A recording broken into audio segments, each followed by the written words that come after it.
Ladies and gentlemen, there is something remarkable about the way the human brain listens, not just to others, but to the voice within, that constant stream of inner dialogue that narrates our lives, shapes the way we think, feel, and act, far more than most people realize. For 3 days, I want you to become aware of that voice, not to silence it, not to judge it, but to train it, to rewire your brain and reset your mind through deliberate self-talk.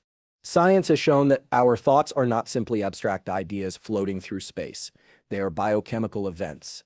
Every sentence you tell yourself releases neurotransmitters, dopamine, serotonin, cortisol, that influence your mood, focus, and even your physical energy. When you constantly tell yourself, "I can't," "I'm tired," or "it's too hard," your brain doesn't argue, it obeys.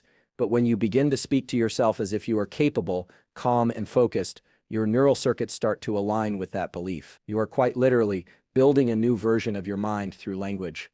For the next 3 days, I want you to talk to yourself as if you were someone you deeply care about. Imagine mentoring your younger self, someone you want to see succeed, someone you'd never insult or discourage. When you wake up in the morning, don't let your first words be complaints about how little sleep you got or how stressful the day will be. Instead, say this: "I'm here, I'm alive, I can focus on what matters." This isn't empty affirmation, it's neural priming. You're telling your brain what kind of chemistry to release, what systems to activate. Your brain believes every word you say, whether it's whispered out loud or thought silently in the privacy of your mind. This simple truth carries immense power because it means that the way you speak to yourself isn't just a reflection of how you feel, it's a command to your biology. Every sentence, every phrase, every self-directed comment triggers a cascade of neurological and hormonal reactions. When you tell yourself that you're tired, unmotivated, or not capable, your brain doesn't stop to question whether it's true. It responds chemically, releasing signals that make you feel exactly that way. But when you say words of capability, focus, or calm, your brain listens too. It begins to shift your internal chemistry to match that language, changing how you experience the world from the inside out. Inside the brain, there's a constant conversation happening between thought and physiology. Neurons communicate through electrochemical signals, and these signals are influenced by the emotional tone of your inner voice. When your self-talk is negative or filled with fear, your amygdala, the brain's threat detector, lights up, releasing stress hormones like cortisol and adrenaline. These chemicals narrow your focus, making you more reactive and less creative. You start to interpret neutral events as threats, but when your self-talk is constructive, confident, and calm, it engages your prefrontal cortex, the part of the brain responsible for reasoning, planning, and self-control. This activates a different set of neurotransmitters, dopamine, serotonin, endorphins, that promote clarity, motivation, and emotional stability. Your language is not just shaping your mood, it's determining which parts of your brain dominate your behavior at any given moment. What's remarkable is how automatic this process becomes. Most people don't realize that they've trained their brain to respond to a certain kind of language over time. If you've spent years repeating words of doubt or frustration, your neural circuits have adapted to expect that input. The brain loves efficiency, so it strengthens pathways that are used frequently. This means that negative self-talk doesn't just affect you emotionally, it becomes neurologically ingrained. But this also means that you can reprogram it. By deliberately changing the way you talk to yourself, you start creating new neural roots. Every time you replace "I can't" with "I can try," you're sending a small but powerful signal to your brain that begins to form a different pattern. Over days and weeks, that pattern strengthens, and your brain starts to default to it naturally. Imagine waking up in the morning and immediately thinking, "I feel so exhausted, I can't handle today." Within seconds, your brain releases chemicals that make you sluggish and anxious. Your body listens to that command, and your energy drains before you even begin your day. Now imagine waking up and saying, "I'm awake, I can move my body, I can take one step at a time." That statement triggers dopamine and serotonin, setting the stage for focus and momentum. It's not about pretending to be overly positive. It's about choosing language that gives your brain accurate and useful instructions. You're programming your nervous system to support your goals instead of working against them. This principle is deeply rooted in neuroscience. The brain operates through networks that fire together and wire together. When a certain thought or phrase is repeated, it becomes easier for that pathway to activate next time. If you constantly tell yourself that you're unworthy or incapable, those pathways grow stronger, and your mind begins to search for evidence to confirm them.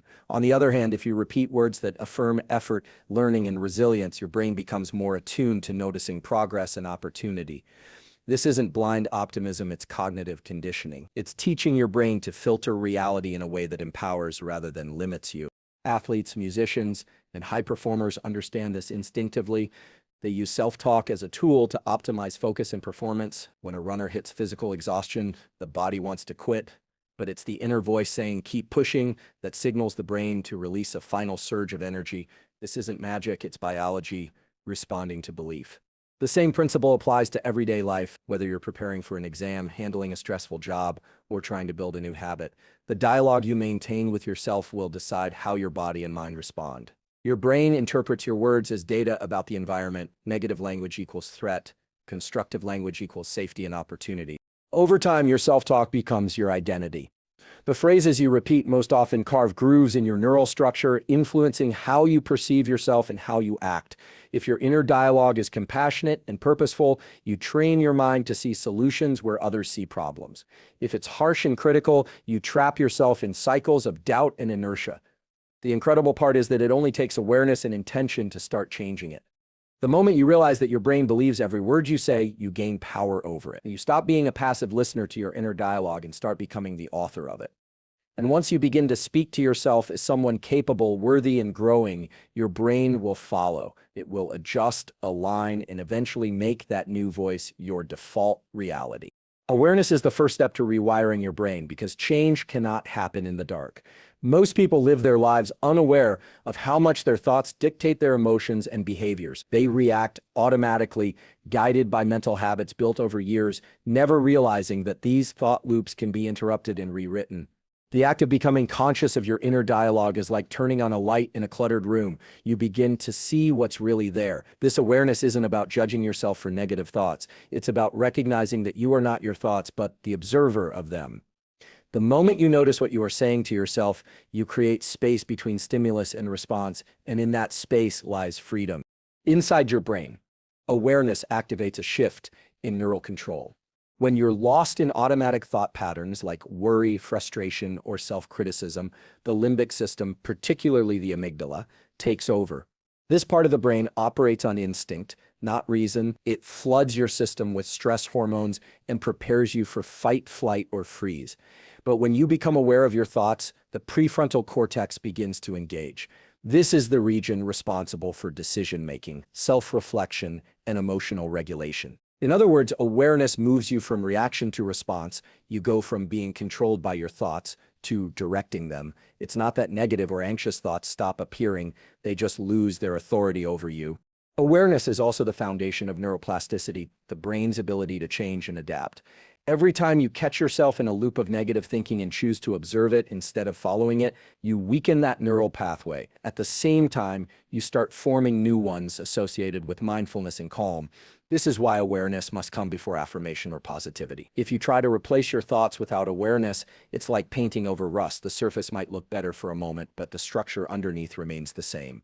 Awareness allows you to see the original wiring so that you can consciously rewire it. It gives you the clarity to know what needs to change and the focus to change it.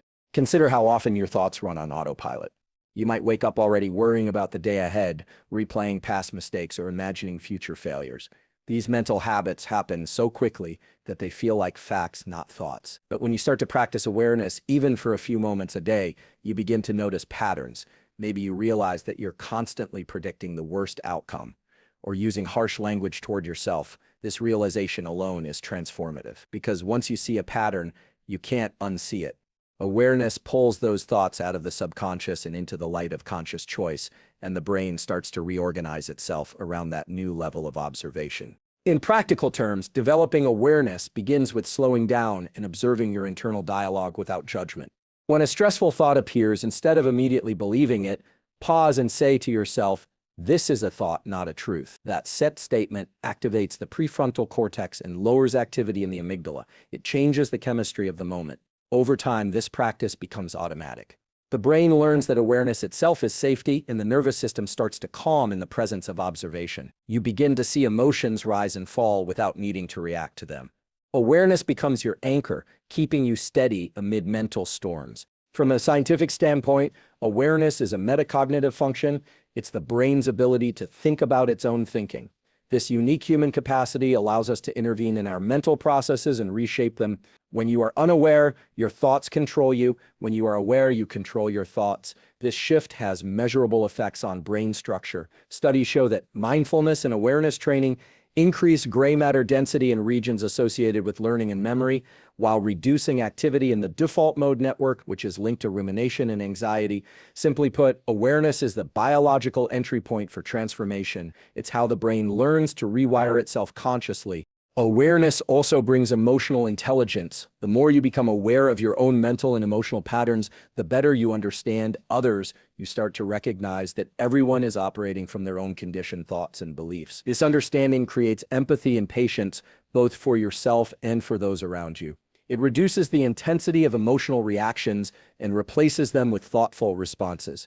Your relationships improve, your stress lowers, and your sense of control strengthens. This doesn't happen overnight, but the shift begins the very moment you start observing instead of reacting.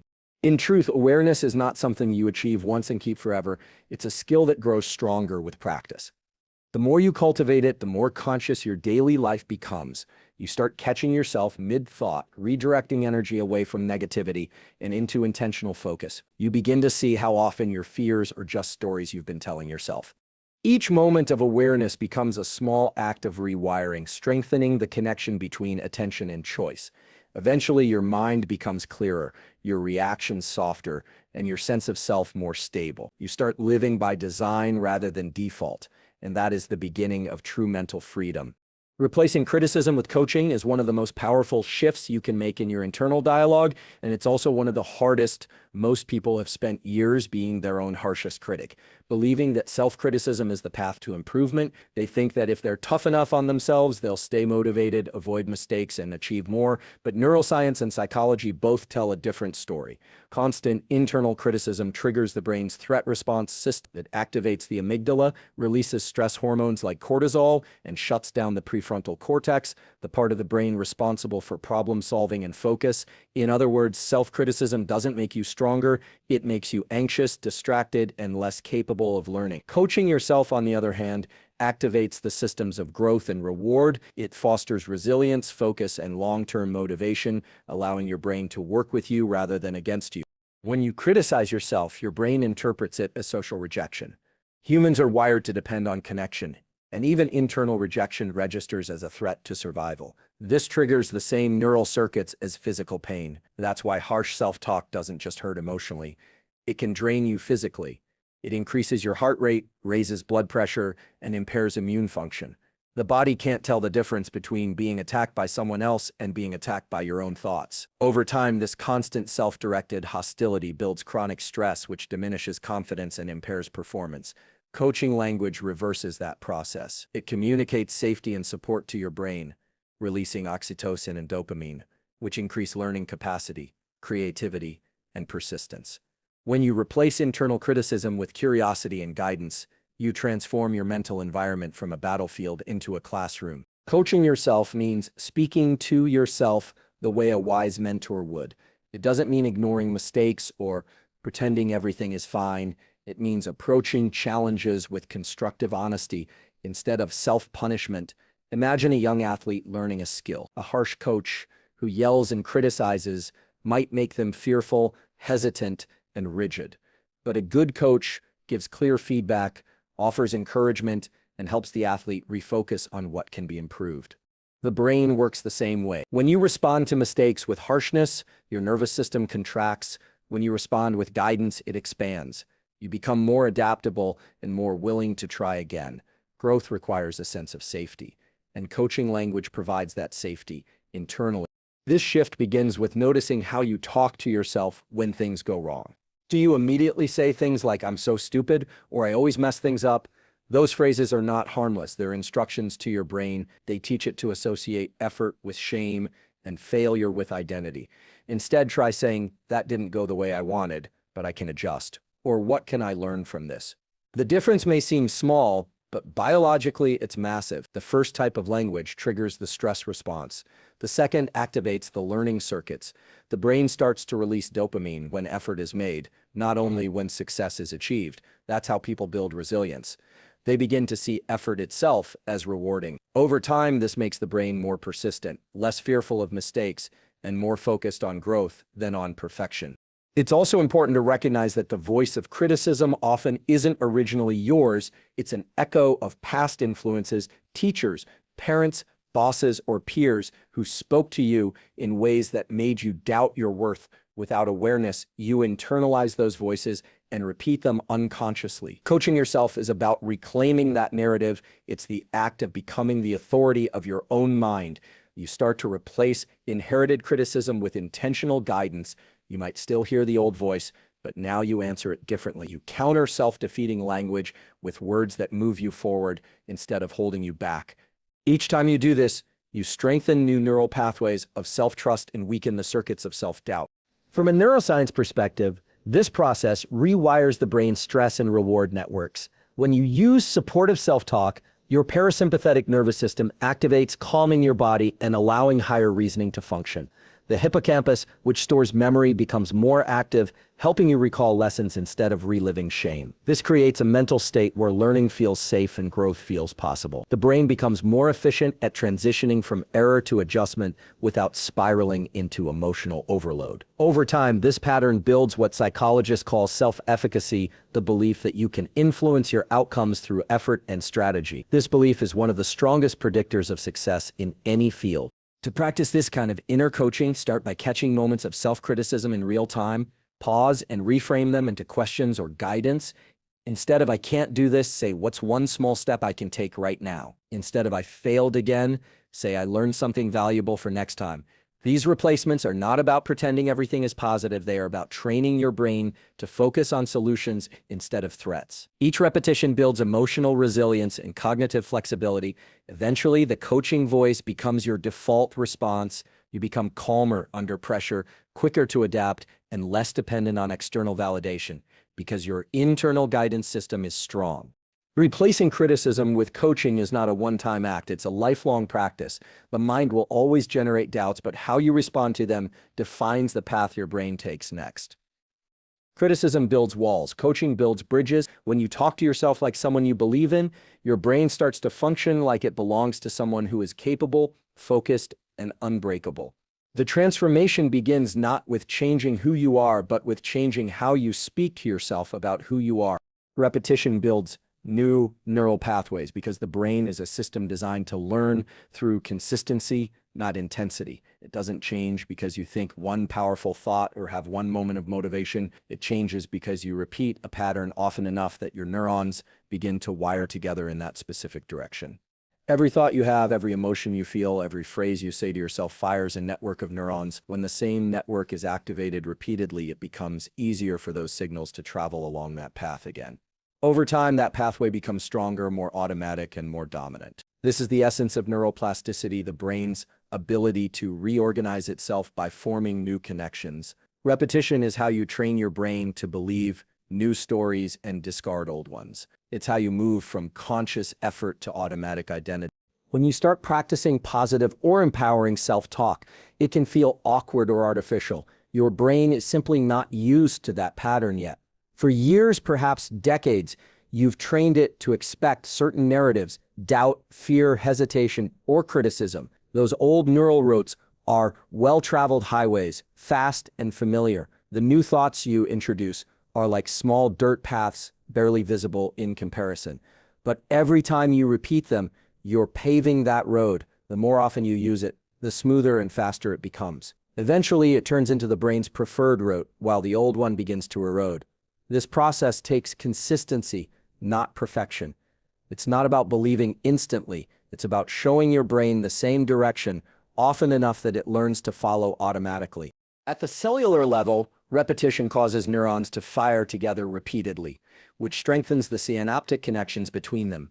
The more frequently they fire, the easier it becomes for them to communicate. Neuroscientists often summarize this process with the phrase, "Neurons that fire together wire together." This is why habits, whether mental or physical, are so powerful. Once a neural circuit is reinforced through repetition, it requires less energy to activate. The brain, always seeking efficiency, starts to default to those circuits.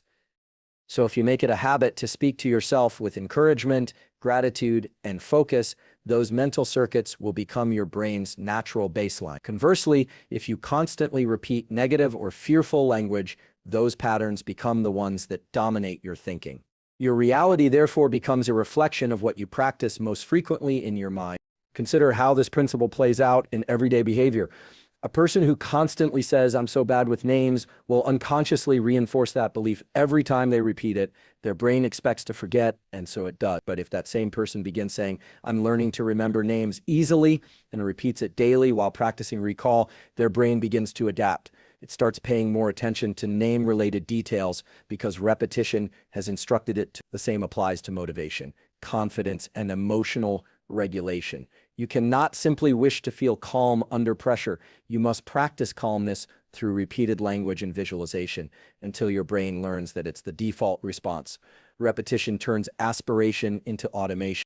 This is also why short-term motivation fades so quickly. A burst of inspiration might activate your dopamine system temporarily, but without repetition, the brain doesn't encode that experience as a long-term pattern. That's why people can read a motivational book or watch an inspiring video and feel powerful for a day, only to fall back into old habits the next. The brain didn't receive enough repeated signals to establish a new neural identity. Lasting change requires the discipline of repetition. It's not glamorous, but it's biologically effective. Each repetition is like laying a single brick. Eventually, those bricks form a structure sturdy enough to hold your new mindset even when external motivation fades. The beauty of repetition is that it works both consciously and subconsciously. Even when you're not fully aware, your repeated words and thoughts shape your emotional baseline. For example, if you begin every morning by saying, "I'm focused and ready," even before you fully feel it, your brain begins to associate morning with readiness. It learns to anticipate that state automatically. Over days and weeks, this repetition transforms from an intentional practice into an instinctive one. You no longer have to force it. It becomes who you are. The same mechanism that builds bad habits also builds strong mental habits. The only difference is where you apply your repetition. This process also connects deeply with reward systems in the brain. Each time you repeat a thought or phrase that aligns with your goals and experience a small success afterward, dopamine is released. This chemical reinforces the behavior and makes you more likely to repeat it. Over time, this loop becomes self-sustaining.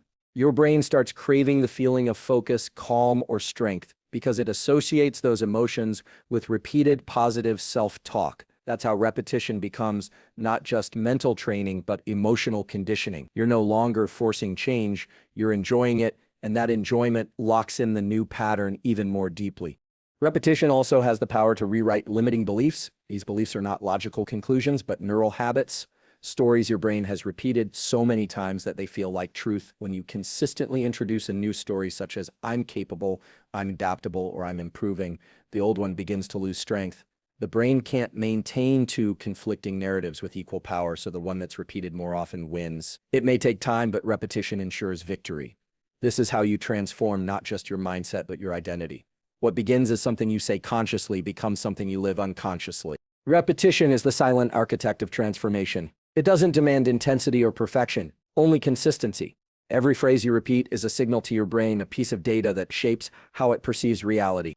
The brain listens, adapts, and eventually rewires itself to match what it hears most often. That's why success, confidence, and calm aren't traits people are born with. They're patterns people practice until they become permanent. The words you repeat are the blueprint of who you become, and with enough repetition, your brain will follow that design faithfully, turning intention into identity and effort into instinct. 3 days can start a lifetime shift because the brain is always listening, always adapting, and always learning from repetition and intention. It doesn't need years to begin changing direction, just a consistent signal that tells it where to go.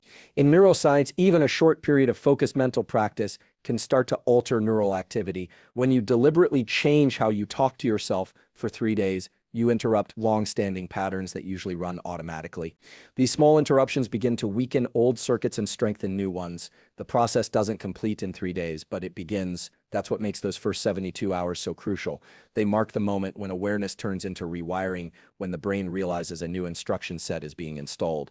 For those 3 days, your brain starts detecting a pattern that's different from the one it's used to. Instead of feeding on criticism, worry, and self-doubt, it begins receiving words of focus, calm, and confidence. The repetition of this new internal dialogue signals safety to your nervous system. When your brain feels safe, it opens the gates to growth. It activates areas associated with learning, decision-making, and motivation. Within just a few days, levels of stress hormones like cortisol can begin to lower while dopamine and serotonin rise, giving you a greater sense of control and stability. The beauty of this process is that it doesn't rely on external circumstance. You don't need perfect conditions, you only need intention and consistency. Your brain follows your focus. The first day often feels the hardest because you're stepping outside of a familiar mental loop. You might catch yourself slipping back into old language phrases like, I can't, I always mess up, or this won't work. But that's actually a sign that the process has started. Awareness of the pattern means the brain has shifted from automatic operation to conscious observation. That's the beginning of neuroplastic change. By continuing to redirect your self-talk, even when it feels uncomfortable, you are training your brain to expect new instructions. Each correction is like a mental repetition at the gym. It strengthens a muscle that was previously dormant. The more you notice, the more you grow. By the second day, something subtle begins to shift. You start recognizing your thoughts faster. The gap between awareness and reaction widens. You begin catching yourself mid-sentence, choosing a better phrase before the negative one finishes. This is your prefrontal cortex taking control, regulating emotional impulses from deeper brain regions like the amygdala. You may even feel a little lighter, calmer, or more centered without fully understanding why.